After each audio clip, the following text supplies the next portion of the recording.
The 2025 Old Mutual Wealth Double Century attracted a record field of 280 12-rider teams to Swellendam over the weekend. 202 kilometres on the menu. That's further than I drove to get here, and it took me about 5 hours to do that.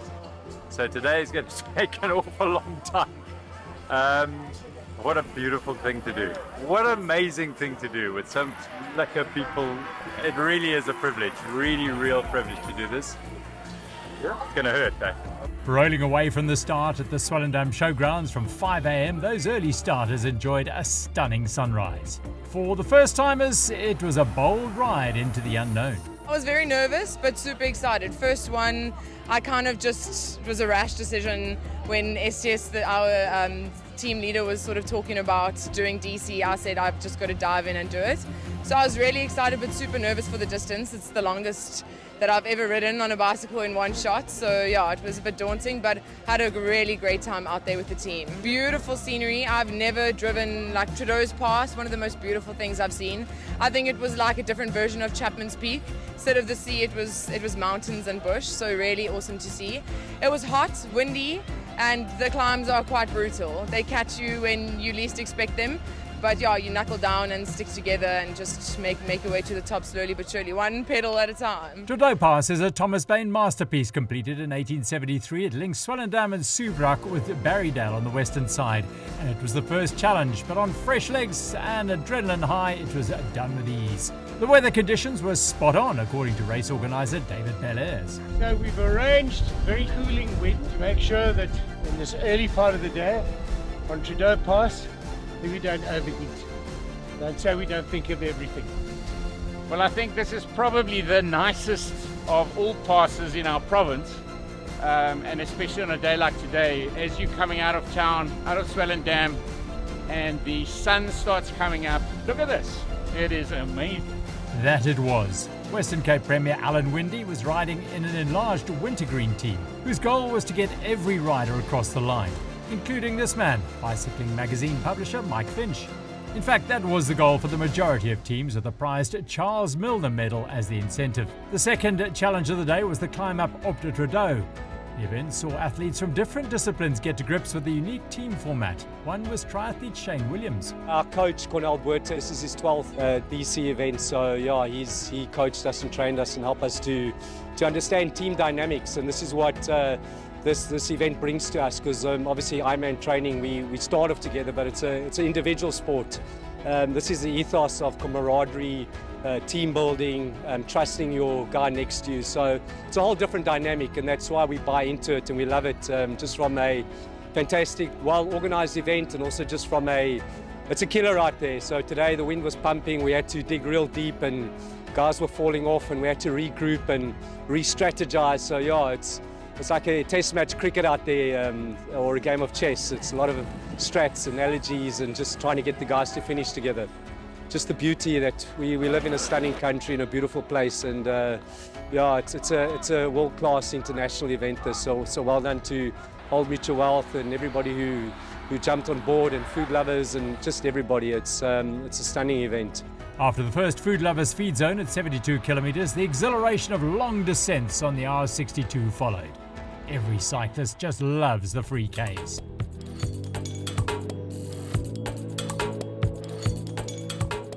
The road into Montague is straight with regular undulations. The beautiful Langeberg Mountains were a great distraction.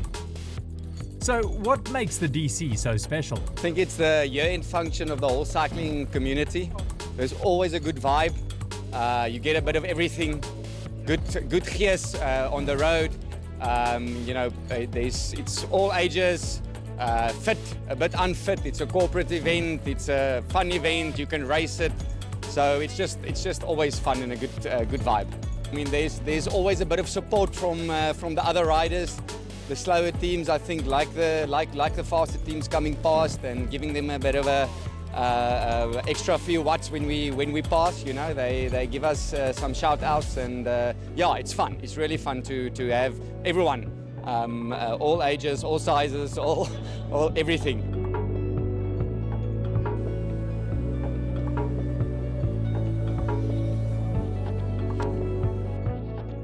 You know, this is our 11th one, and Today's conditions, we knew it was going to be very hot.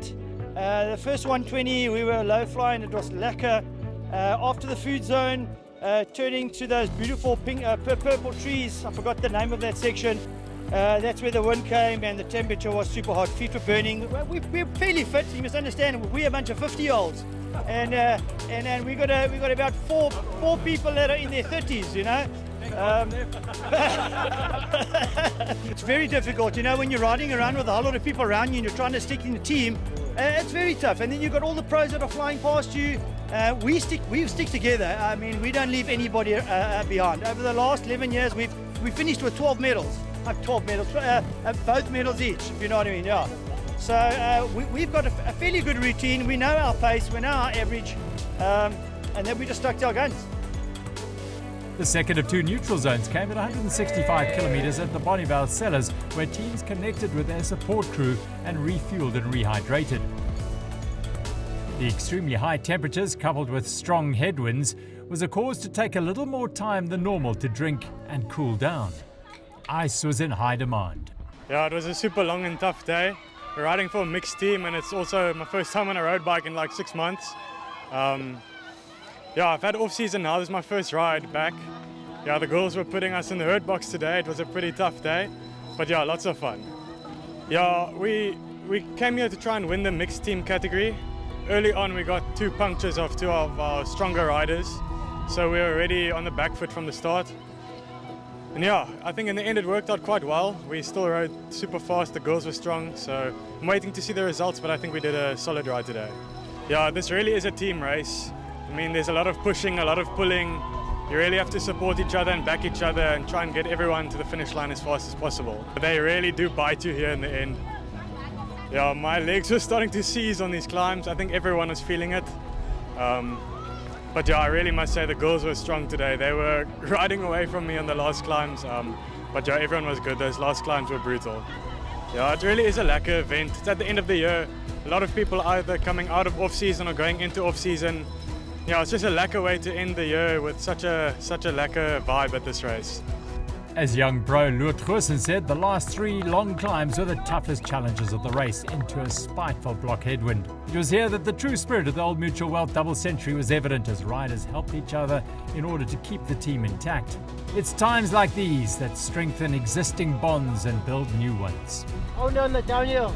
The heat, pain, strain and wind will soon be forgotten, and they will remember this day for years to come. The women's race was a real tussle throughout the 202 Ks. The ASAP ladies team had a guest rider, Tiffany Keep, in their squad of super strong riders. But in the end, they had to play second fiddle to the Chalk Air women's team, who prepared a strategy before the event and executed it perfectly on race day. Yeah, we wanted to clear the climbs with at least 7, and it worked. And in the last 20 Ks, we were down. We kept our 7, and then there was a mechanical, so we were able to hold it with the 6. So the idea was to go from the gun and make up as much time as we could, and it worked. The other team members were Jana Jordan, Lalani Swart, Melissa Hins, and Janita and Erica Portflieter, Diana Borrell, Bronwyn Tim, Tani Kitchen, Nina van der Berg, Ina Midgley, and Storm Middleton. The Chalk Air women brought it home in 6 hours and 4 minutes. In the end, they beat the ASAP women's team by just 1 minute and 28 seconds. The men's race was a game of strategy as well, with the 226ers finishing in third. Well, the strategy was to just try to get everyone together, 12 riders as long as possible. Actually, we were hoping for a nice, easy ride, but it turned out we just felt good and we started riding faster and faster and harder. Yeah, and after 60 Ks, we were 6 guys left. That was pretty hard, but it was good racing. It was hard. It was definitely a hard race. There was a race within a race. 3 highly competitive Cape Town teams went at each other like hungry hounds all race long. This for the honour of being crowned the Kings of the Atlantic Seaboard, in honour of their favoured training roads in the mother city. The winners of that category were La Perla. The overall race defending champions were RH77, but they ended up finishing second. I mean, obviously the plan was to win, defend the title from last year.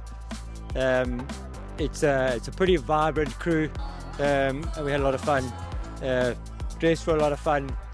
There's some, the uniqueness of the DC is always there's a disparity between me, who's 49, and the youngsters who are half my age, and every team has that disparity, and so it's about managing personalities that perhaps don't race as a team the whole year round, and so you're only as fast as your weakest link, and so it's about managing the efforts of everyone and trying to keep 6 or 7 riders together to each timing match. It was pretty full gas out the blocks today, and we caught a few teams fairly early on, and when you catch the other teams, you've got 3 minutes on them, so